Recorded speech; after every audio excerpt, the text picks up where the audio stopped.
Welcome to Kmet Manifest's Introduction to the Neteru Part 2 short video.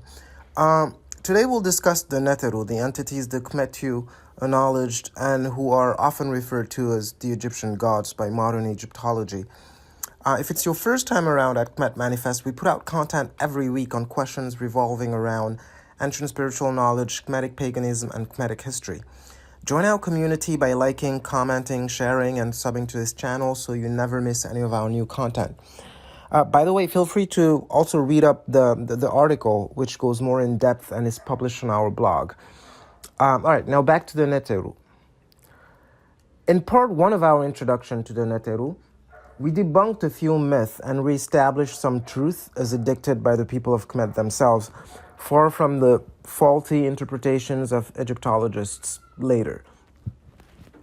In this video, we want to delve deeper into the very attributes, cosmic laws, interactions we mentioned in part 1 of our introduction to the Neteru. And this will try to identify a few important ones in Egyptian cosmogony. I believe it's important to have a specific timeline for any of our discussion to make sense of Kmetu Neteru. They've changed much from the Old Kingdom to the end of the 18th dynasty. If we consider the date around 3100 BCE, when it's believed Upper and Lower Egypt have been unified, we see Pera, the pharaoh, meaning great house, assuming the mantle of chief priest and supreme leader regarding all things rituals and religion. The Neteru were then considered to represent specific attributes of nature. It's not, however, not some sort of mindless adoration from the people, but rather a strong acknowledgement of the existence of these laws and, of course, countless attempts at not misusing these laws. That would be equivalent to angering the gods. But what form did these Neteru take? I suggest we take a look at perhaps 10 of the most worshipped Neteru of ancient Kmet. There are many more, of course, and we will also go into them. But I thought we could start with the usual suspects, as I call them. All right. So number 1, who will I talk about first? Auset, aka Isis. Auset is beauty personified. She's the daughter of Nut, sky and heavens, and Geb, earth. She's the sister to Osar, aka Osiris, Set, and Nephet, who's also known as Nephthys. She's the mother of Heru. By now you know it's Horus. And in earlier times, she was not only the wife to Osar, but also his female counterpart, equal in all ways and power. While we know of a number of Neteru from much earlier than the late pre-dynastic period, say before 3100 BCE, Auset is not clearly mentioned before the 5th dynasty. So we're talking 2494 to 3100 BCE. I mean 2494 to 2345 BCE. That said, keep in mind we still have many passages in the pyramid text linking Auset with the region of the Nile Delta near Behbait al-Hagar and Sebenitos, and it's possible her cult originated there. She's the main protagonist of the legend of Osar when she circles the world to find the missing pieces of her husband and bring him back to life with help from Tehuti. You'll find that Tehuti and Auset are partners in crime throughout the history of ancient Kmet. In fact, they partnered to teach men secrets ranging from magic to agriculture, medicine, and the arts. But that is not the only time she's associated with Tehuti. Auset represents power and compassion. She's crafty but merciful, and she represents all the qualities of woman as the divine feminine herself. Okay, so now that we're done with Auset, who will we go for at number 2? Amun-Ra, the hidden one. In Thebes, Amun-Ra was almost the only game in town for a very long time, although he was also acknowledged throughout Kmet along with another duo, namely Mut and their son Khonsu. Um, See, Khonsu is the son of Mut, but he's a moon Neteru. This will not be your first surprise with the concept of gender in ancient Kmet. Um, Many, though not all, considered Amun-Ra the king of the Neteru after having merged with Ra.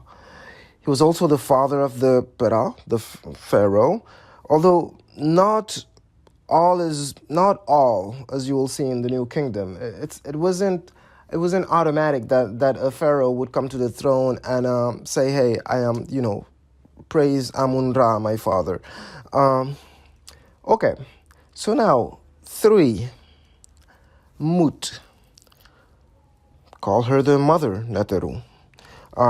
She was also a sky Neteru, and imagine that the mother of imagine her as the mother of all Neter, which is the female form of a Neter. She was often symbolized with a rearing cobra and most often associated with the adoration of Amun-Ra and their son Khonsu in Memphis, although she was acknowledged and elevated by many different pharaohs, some originating from the Delta. Osar, the king of the living. You'll see that in many Egyptology books, he'll be referred to as the king of the dead. We call him the king of the living because that's what the Kmet called him. He's thought to be the oldest child of Geben Nut, and he was seen as a just ruler, and he as far as we can go through pre-dynastic Egypt, it's difficult to find precise records, but definitely we know that by the time the book of Coming Forth by Day was out, he was already a prominent figure. In ancient Kmet, one can rest, for sure, but one cannot die, as the soul continues on, and Osar was acknowledged as the Neteru of the afterlife. He was also in charge of all vegetation growth, and as such was acknowledged for the fertile flooding of the Nile and the crops on its banks. I think you start seeing this, this dichotomy, or this constant correlation between, opposites, like death and life. Osar works with both. The legend is Osar is most well known for is marrying his sister and then being murdered by his brother Set. Still, Osar was brought back to life by the magic of Auset. Remember all she learned from Tehuti, making her the Neteru of magic as well? They were even able to conceive a child. Heru is the son of Osar and Auset, who avenges his father's death and rises as the new Pera, while Osar becomes the Neteru in charge of the underworld. Inpu, the divine embalmer. Inpu, or Anubis, assists man in the afterlife as much as a guide as someone keeping you accountable. He was responsible for many facets of the process after someone rested. From the embalming and mummification process to the actual walking you through the different challenges of the underworld, Inpu was there.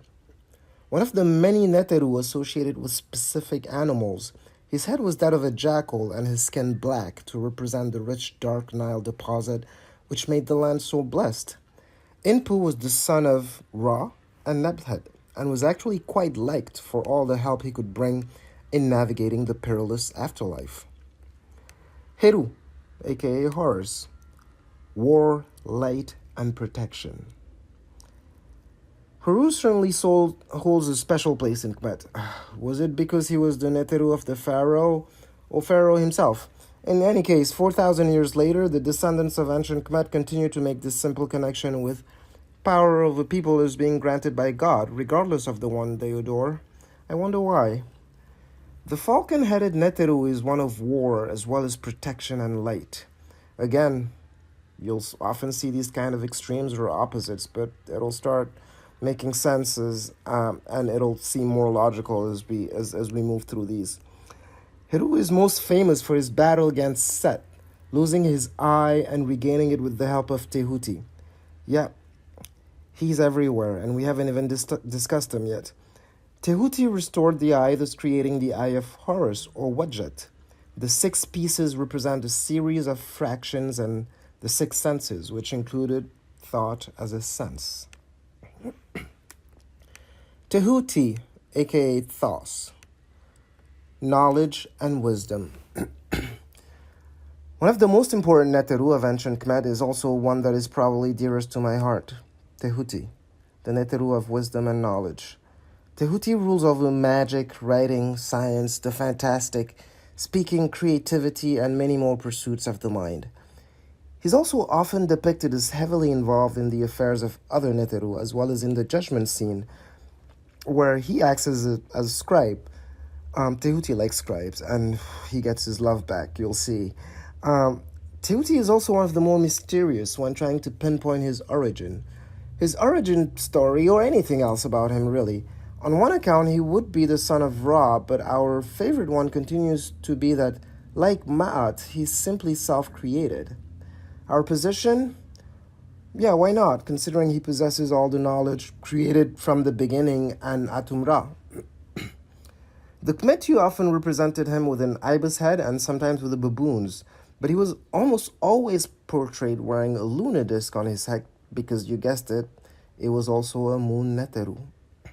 Inventor of writing and the Medu Neter, aka hieroglyphics, patron of scribes, thinkers, contrarians, and seekers of knowledge, Tehuti was acknowledged throughout Kmet and had a cult center built at Chmenu, Hermopolis.